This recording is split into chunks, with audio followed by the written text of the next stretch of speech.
Shop Talk. We're going with that very large Stihl 090 chainsaw. And this is one of the earlier ones, and you can always tell by the starter on the side of the starter. It's got the Stihl logo on a crosscut on the end of a piece of wood.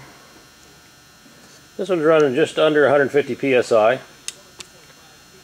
Has the 42-inch barn chain, 404, and that's some vintage chain, 52 AJ, and that is a roller nose bar.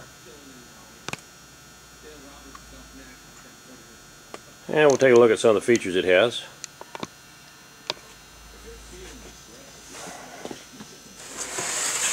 Choke is right here on the left. Kill switch is on the right there.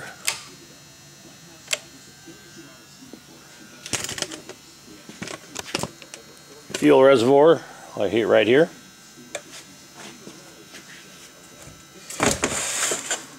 Got a decompression valve right on top, right there.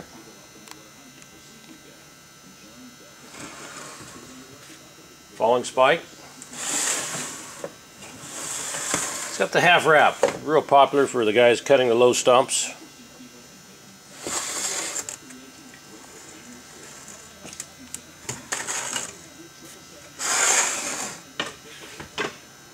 It's a manual override on the pump, on the oil pump. Oil reservoir right here. This cover's got a couple dings in it. Still functions, but it's had a couple little dings in it. Just a very powerful chainsaw. We'll go outside and make a cut with it.